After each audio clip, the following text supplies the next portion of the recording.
नमस्कार, आप देख रहे हैं टीवी 9 और आपके साथ मैं हूं मनीष।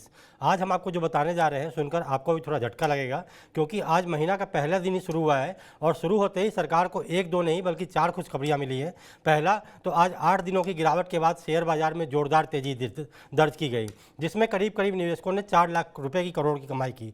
दूसरा जीएसटी कलेक्शन को लेकर है, जो कि रिकॉर्ड तेजी यहाँ भी देखी गई और सरकारी खजाने में करीब 1.89 लाख रुपीस का सरकारी खजाने में इतना पैसा आया। तो इस तरह की और भी खुशखबरियां हैं। और क्या है पूरा वाकया, कैसे कैसे क्या होगा, इकोनॉमी किस दिशा में जा रही है, इन सब बातों को जानने के लिए हमारे साथ गेस्ट मौजूद हैं, जो है अनुज गुप्ता जी, जो कि वाव वेल्थ के डायरेक्टर हैं। सर, टीवी 9 पे आपका बहुत बहुत स्वागत है।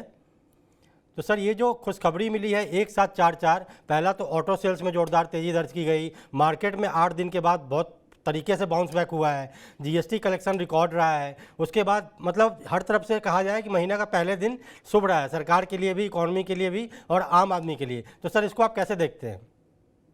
देखिए मनीष जी, जो एक संकेत था वो 15 अगस्त को ही मिल गया था इकोनॉमी के लिए कि जी जब माननीय प्रधानमंत्री जी ने लाल किले की प्राचीर से बोला था कि जीएसटी में रिफॉर्म्स होंगे। तो जी वहीं से एक टर्न अराउंड इकोनॉमी को मिल गया था, मगर बीच में जो ट्रम्प साहब की तरफ से टैरिफ लगे, जी फार्मा पे टैरिफ लगा, देन उसके बाद अगर आप देखेंगे तो कहीं ना कहीं जो प्रतिक्रिया रही ट्रम्प साहब की, उसकी वजह से जी थोड़ा सा बाजार हमारा डगमगाते हुए नजर आया। जी हमने देखा था कि जो हमारी निफ्टी थी करीबन 25,200 तक गई थी, फिर वहां से एक करेक्शन आई और आज फाइनली 9 दिन के बाद जो है जी मार्केट ने करीबन 200 पॉइंट का उछाल यहाँ पर आते हुए देखा। तो कहीं ना कहीं जो हम 15 अगस्त से देख रहे हैं जीएसटी रिफॉर्म को चलते, जी वो यहाँ पर सबसे ज्यादा आता हुआ दिखाई दिया और उसका हमने रिजल्ट भी देखा कि काफी हद तक जो आरबीआई ने आज मीटिंग में बोला कि उनको जी जो महंगाई है करीबन 2.6% के आसपास देखनी है, तो वो यहाँ पर अचीव होती हुई दिखाई देगी। साथ जी साथ हमने ये भी देखा कि जो आरबीआई की आज मीटिंग हुई, उन्होंने काफी जी रोबस्ट यहाँ पे स्टेटमेंट दिया कि जो इंडिया है वो यहाँ पर जो उसका फॉरेन रिजर्व है वो जी काफी हद तक काफी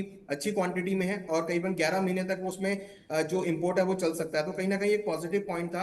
उसके साथ साथ अगर हम देखें तो जीएसटी का जो कलेक्शन है, रिकॉर्ड कलेक्शन, वो यहाँ पर सबसे ज्यादा सपोर्ट करता हुआ नजर आया और अहम सबसे इंपॉर्टेंट ये रहा कि जो आईपीओ के लिए फंडिंग है वो यहाँ पर जी बढ़ा दी गई। तो काफी हद जी तक अगर आप देखेंगे तो बहुत सारे ऐसे स्टेप सरकार ने लिए हैं जिससे मार्केट को टर्न अराउंड होता हुआ देखा गया। जी सर, एक सर यहाँ अगर रुपए की बात ना करें तो बेईमानी होगी, क्योंकि रुपए में भी लगातार गिरावट दर्ज की गई थी। आज रुपए ने भी सारे गिरावट को तोड़ दिया और रुपए में भी अच्छी खासी तेज़ी दर्ज की गई। तो क्या आपको लग रहा है कि अब रुपया यहाँ से बाउंस बैक करेगा?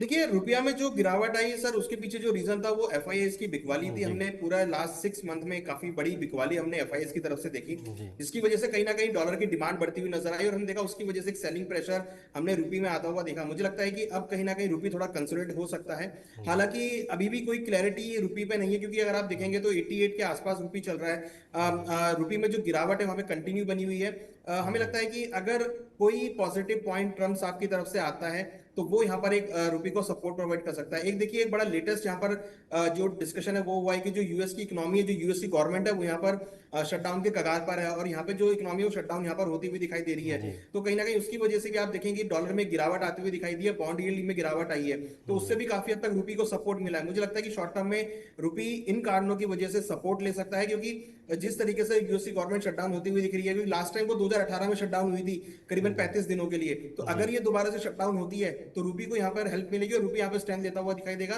तो इस फ्रंट पे भी अगर आप देखेंगे तो वो एक पॉजिटिव पॉइंट है।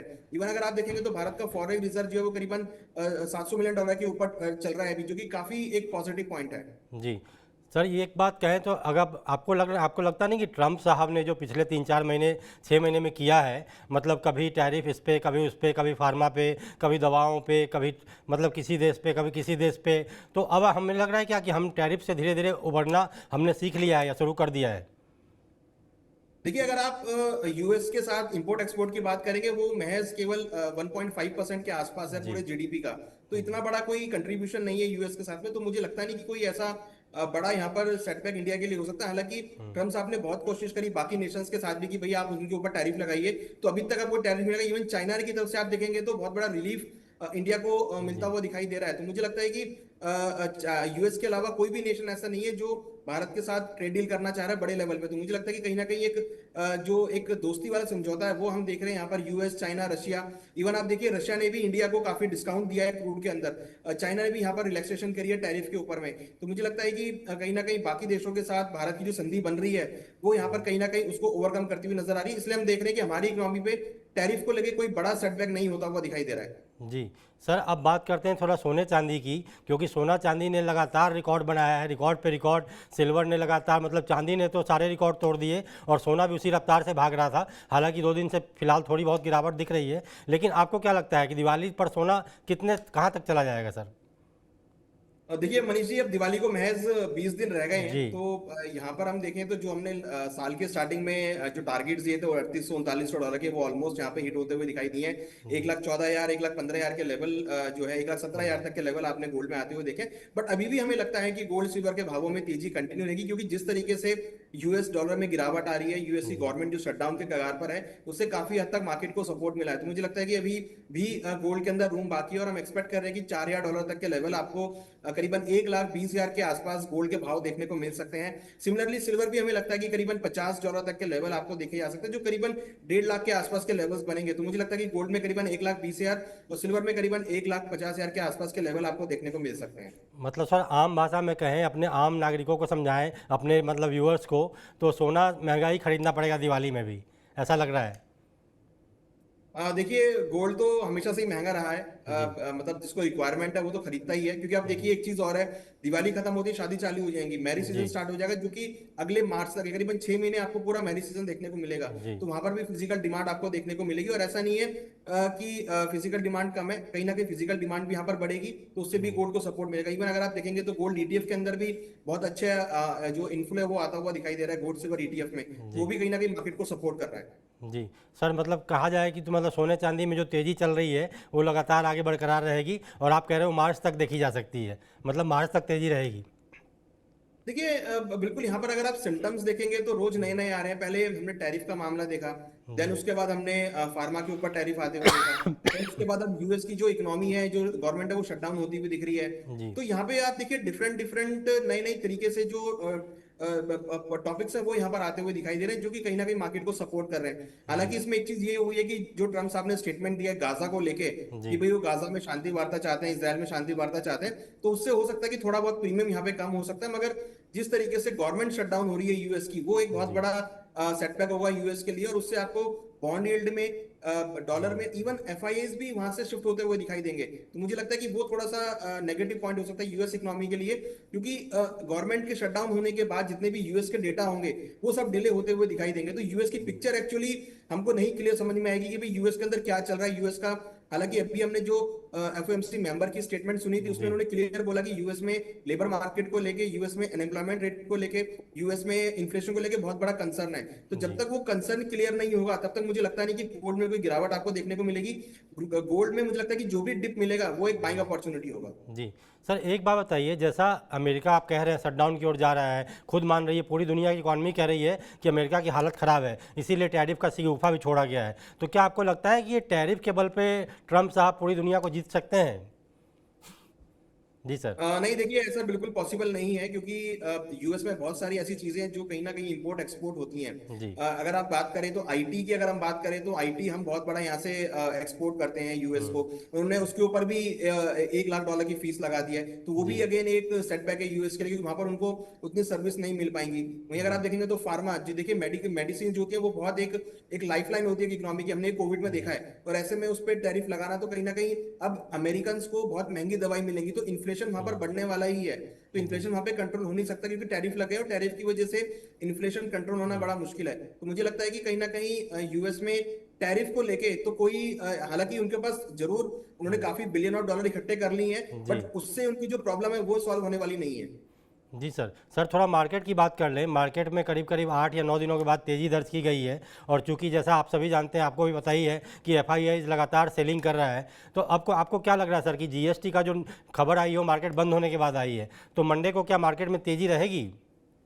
देखिए बिल्कुल, हमें लगता है कि मंडे को मार्केट में आपको तेजी यहाँ पे देखने को मिलेगी। देखिए इस जीएसटी के बाद हमने देखा कि बहुत सारे सेक्टर्स में हमने अच्छा खासा मोमेंटम आते हुए देखा। जी। सबसे टॉप पे तो आपका ऑटो सेक्टर ही है, जहां पर हमने काफी अच्छी बढ़त आती हुई देखी। देन ऑटो फाइनेंस के जो स्टॉक्स हैं वो हमने यहाँ पर बढ़त बनती हुई देखी। देन उसके बाद हमने देखा कहीं ना कहीं जो एफएमसीजी सेक्टर है वहां पर हमने काफी अच्छी बढ़त बनते हुए देखी। जी देन कंज्यूमर ड्यूरेबल गुड्स के अंदर मोमेंटम आती हुई देखी। तो अगर आप देखेंगे तो जीएसटी के बाद काफी अच्छी बढ़त हमने पूरे ही सेक्टर में आती हुई देखी, और उससे काफी हद तक मार्केट को सपोर्ट मिला। और जो खबर आई है 5 बजे के बाद जो जीएसटी जी के कलेक्शन को लेके, मुझे लगता है कि ये कहीं ना कहीं मार्केट को काफी अच्छा सपोर्ट प्रोवाइड करेगा। और हम एक्सपेक्ट कर रहे हैं कि मंडे को भी आपको एक पॉजिटिविटी मार्केट में देखने को मिलेगी।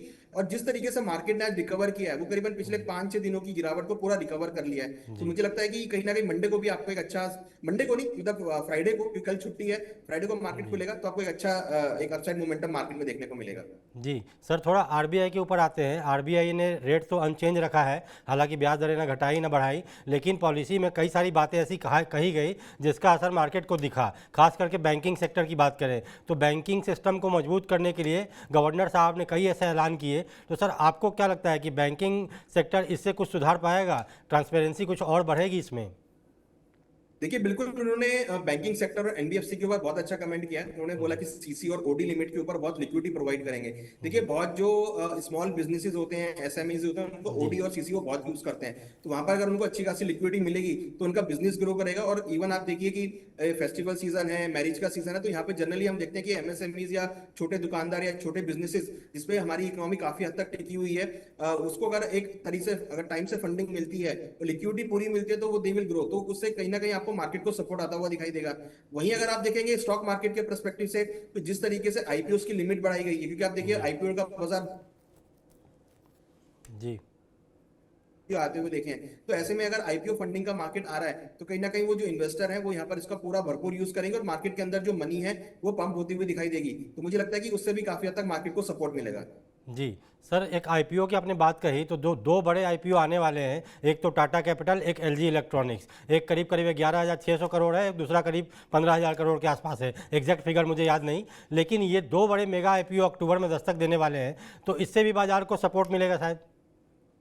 देखिए बिल्कुल, दोनों ही बड़े दिग्गज आईपीओज हैं। टाटा तो अपने आप में है और एलजी का भी अपना बहुत बड़ा मार्केट है। तो मुझे लगता है कि दोनों ही आईपीओज में देखिए, और ऐसे टाइम पर आप अगर लिक्विडिटी बढ़ा रहे हो, 10 लाख से 25 लाख कर रहे हो, तो कहीं ना कहीं ये क्लियर इंडिकेशन है कि जो मार्केट है वो यहाँ पर पॉजिटिव वे में है, और आईपीओ में लोग मैक्सिमम लोग यहाँ पे पैसा लगाएंगे। तो कहीं ना कहीं मार्केट के अंदर अच्छी खासी लिक्विडिटी पंप होगी, जिससे मार्केट को सपोर्ट मिलेगा। और कहीं ना कहीं अगर आप देखिए कि इसकी वजह से कहीं ना कहीं जो एफआईआई का इन्वेस्टमेंट है, या जो बड़े कॉर्पोरेट्स का इन्वेस्टमेंट है, क्यूआईबी का इन्वेस्टमेंट है, वो मार्केट में आता हुआ दिखाई देगा। तो रिटेल के साथ साथ यहाँ पर हम इनवाइट कर रहे हैं कि जो क्वालिफाइड इंस्टीट्यूशन इन्वेस्टर्स हैं उनको भी, प्लस जो हमारे जो इंस्टीट्यूशन इन्वेस्टर है वो भी यहाँ पर आते हुए दिखाई देंगे। तो इतने बड़े आईपीओ जो है मार्केट में आ रहे हैं, इसका भरपूर फायदा मार्केट उठाएगा, और जो आईपीओ फंडिंग बढ़ाई गई है उससे भी काफी हद तक मार्केट को सपोर्ट मिलेगा। जी जी सर, थोड़ा बात करते हैं, क्योंकि वित्त मंत्री ने भी कई बार कहा है मतलब मार्केट में विदेशी निवेश आ सके लौट वापस, मतलब कई महीने हो गए जो मतलब पंप नहीं हुआ है पैसा वहाँ से। तो इसके लिए कई सारे कवायद किए जा रहे सरकार की ओर से। तो आपको लगता है क्या इसका असर दिखेगा मार्केट पे? तो देखिए बिल्कुल दिखेगा। वित्त मंत्री की तरफ से भी हमने काफी स्टेटमेंट्स देखे हैं मार्केट को लेके, मार्केट की लिक्विडिटी को लेके, जी मार्केट को सपोर्ट को लेके। मुझे लगता है कि उससे काफी हद तक मार्केट को सपोर्ट मिलेगा। देखिए मार्केट में ये जो चीजें आ रही हैं ये मार्केट को सपोर्ट करने के लिए है, और कहीं ना कहीं ये मेन ऑब्जेक्टिव ये है कि जो आपकी आउटसाइडर इवेंट चल रहे हैं, चाहे वो टैरिफ को लेकर हो, चाहे वो वॉर को लेकर हो, चाहे वो कहीं ना कहीं अगर आप देखिए कि यूएस की प्रेसिडेंशियल को जी लेकर हो, या पाकिस्तान की तरफ से हो, या चाइना को लेकर, तो कहीं ना कहीं जो भी आपके आउटर चीजें चल रही है उससे इंपैक्ट ना हो। क्योंकि भारत के अंदर, भारत एक बहुत बड़ी ऐसी कंट्री है जो कि कंज्यूम्स भी करती है और प्रोड्यूस भी करती है। तो जी हमें रिक्वायरमेंट है कि कहीं ना कहीं हमको एक लिक्विडिटी की रिक्वायरमेंट है, जो कि यहाँ पर पूरी आरबीआई पूरी करता हुआ दिख रहा है, और वित्त मंत्री पूरे करती हुई दिख रही है। तो मुझे लगता है कि इससे भी काफी हद तक मार्केट को सपोर्ट मिलेगा। और बाजारों में देखिए फेस्टिवल का सीजन है, आरबीआई ने 2 महीने पहले ही बोल दिया था कि फेस्टिवल सीजन में क्रेडिट ग्रोथ लाना बहुत इंपॉर्टेंट है, जी और हम देख रहे हैं धीरे धीरे भारत की क्रेडिट ग्रोथ यहाँ पे इंक्रीज होती हुई दिख रही है। यहाँ पर उन्होंने जीडीपी का आकलन भी यहाँ पे इंक्रीज किया है, और जो इन्फ्लेशन का आकलन है वो भी यहाँ पे कम किया है। तो मुझे लगता है कि उससे भी काफी हद तक मार्केट को सपोर्ट मिलेगा। जी सर, मार्केट को सपोर्ट मिलना भी चाहिए क्योंकि बहुत ज़रूरी भी है। और सर एक सवाल उसको लेके आता है कि जैसे मान लीजिए मार्केट को सपोर्ट तो मिलेगा, सोना चांदी बढ़ ही रहे, क्योंकि आपने भी कई बार कहा था कि सोना 1 लाख के पार जाएगा और चला भी गया। तो सर अब एक बात बताइए, एचएसबीसी की एक रिपोर्ट आई थी जिसमें कहा गया कि सेंसेक्स 94,000 जाएगा 2026 के अंत तक। तो क्या आपको ऐसा लगता है कि जो स्थिति मार्केट की अभी है ऐसे में 94,000 जा सकता है? देखिए बिल्कुल आपने ठीक कहा। हमने एक एनालिसिस भी किया था, हमने एआई के थ्रू भी जानने की कोशिश की, तो एआई के थ्रू भी यही आया कि निफ्टी का जो टारगेट है आने वाले 3 से 4 साल में 38,000 प्लस का हो सकता है। तो देखिए ये जी तो एनालिसिस है, सबका अपना अपना है। एआई भी यही प्रिडिक्ट कर रहा है कि मार्केट अगर पॉजिटिव रहती है तो 38,000 तक मार्केट आने वाले 3 या 4 साल में 38,000 के ऊपर जा सकता है। जी तो मुझे लगता है कि अगर मार्केट में लिक्विडिटी बनी रहती है और जो ग्रोथ है इंडिया की वो अगर बनी रहती है तो डेफिनेटली वो लेवल्स आपको आते हुए दिखाई देंगे। जी, मतलब कुल मिला जुला के सरकार जो रिफॉर्म्स कर रही है, सरकार ने जो जीएसटी का मास्टर स्ट्रोक खेला है, हालांकि ट्रम्प साहब ने बीच में रुकावट पैदा कर दी थी, लेकिन उसको तोड़ते हुए इंडियन इकॉनमी आगे की ओर बढ़ रही है, ऐसा लग रहा है। देखिए ट्रम्प साहब ने डेफिनेटली कुछ जो है स्पीड ब्रेकर तो लगाए हैं, बट मुझे जी लगता है वो भी अब अपने इस स्पीड ब्रेकर से नाखुश होंगे, क्योंकि देखिए उनकी तरफ से देखिए 14 अक्टूबर की डेट है जहां पे जी सुप्रीम कोर्ट ने उनको चैलेंज किया है, शायद वो वहां पर अपील भी करेंगे यूएस के अंदर। तो हो सकता है कि वहां पर कुछ ना कुछ रिलैक्सेशन देखने को मिले। और इंपॉर्टेंट क्या है कि ट्रम्प साहब भी देख रहे हैं कि भाई ये टैरिफ लगाने के बाद उनकी इकोनॉमी में कोई खास बदलाव नहीं हुआ है। हालांकि उन्होंने एक बार इंटरेस्ट रेट जरूर कट कर दिया है एफओएमसी ने, बट वो अब स्ट्रिक्ट है कि शायद वो आगे इंटरेस्ट रेट कट करने में इतनी जल्दी ना बढ़ते, वो शायद मार्केट को देखें समझे और उसके बाद ही इंटरेस्ट रेट कट करें। तो कहीं ना कहीं अभी ये ट्रम्प साहब को भी दिख रहा है कि भाई एकदम से आपने इतने टैरिफ लगा दिए हैं, इसका जो नेगेटिव इंपैक्ट है वो यूएस में पड़ता हुआ दिखाई दे रहा है। वहां जी की लेबर मार्केट हिल गई है, वहां के अनएम्प्लॉयमेंट रेट इंक्रीज हो गया है, वहां का इन्फ्लेशन इंक्रीज हो गया है। तो कहीं ना कहीं उनको देखना पड़ेगा कि अगर आप टैरिफ लगा रहे हो तो आपको ये देखना है कि उसका इंपैक्ट आपके इन हाउस में क्या पड़ने वाला है। तो इन हाउस में जो इंपैक्ट है वो उतना फ्रूटफुल नहीं पड़ रहा है, हालांकि डॉलर्स आ रहे हैं बट उसका इंपैक्ट उतना ही नहीं पड़ पा रहा है उनकी इकोनॉमी में। आप जी देखिए सिंपल सा एग्जांपल क्या है, इतना उन्होंने टैरिफ लगाया, सब कुछ लगाया, उसके बावजूद भी उनकी जो गवर्नमेंट है वो शटडाउन होती हुई दिखाई दे रही है, वहां पे फाइनेंस की प्रॉब्लम आ गई है। तो ये एक बहुत बड़ा लेसन है उनके लिए कि भाई अगर आप टैरिफ लगा रहे हो एटलीस्ट आप अपनी इकोनॉमी को यहाँ पर आप संभालिए जो शटडाउन होती हुई दिख रही है, क्योंकि अगर वो जी शटडाउन होगी तो कहीं ना कहीं जो पूरे वर्ल्ड में उनकी इकोनॉमी की जो पिक्चर है, जो छवि है, वो उतनी क्लियर नहीं हो पाएगी। ना तो वो जी टाइम से डेटा रिलीज कर पाएंगे, ना ही वो टाइम से जो डिस्कशन है उसको संभाल पाएंगे। तो उससे कहीं ना कहीं जो एफआईआईज हैं जो उनकी जी इकोनॉमी में विश्वास करके पैसा लगा रहे हैं वो शायद वहां से आउट होते हुए दिखाई दें, क्योंकि जी एफआईआईज जो पैसा लगाते हैं वो टोटल इकोनॉमी के डेटा के ऊपर पैसा लगाते हैं, इकोनॉमी की फिगर के ऊपर पैसा लगाते हैं। तो अगर इकोनॉमी पे डेटा रिलीज नहीं होंगे टाइम से तो शायद वो फिर आउट होते हुए दिखाई दें।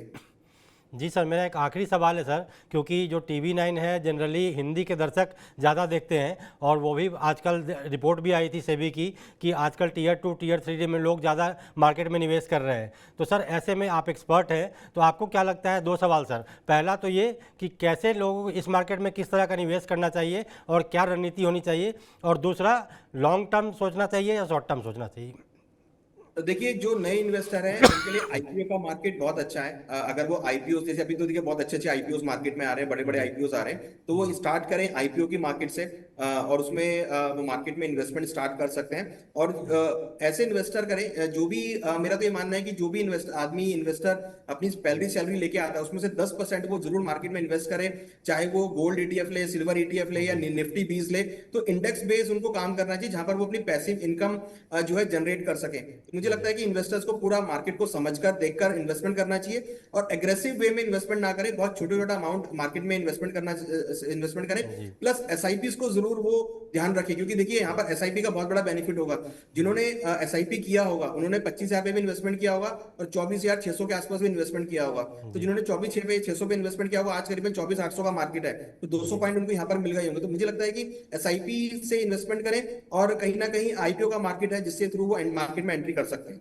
जी जी सर, ऐसा देखा गया है, कई लोग मतलब शेयर बाजार को समझते हैं कि सीधा सीधा कमाई का अड्डा है, 10,000 सुबह में डाले, 20,000 लेके निकल गए, और इसी चक्कर में कई लोग फंस जाते हैं, खास करके एफएनओ सेगमेंट में। और वित्त मंत्री जी ने कई बार, सेबी ने कई बार चेतावनी भी दी है, डेटा भी कहता है कि 93% लोगों का पैसा डूबता ही है। तो ऐसे लोगों को आपको क्या सलाह देंगे सर।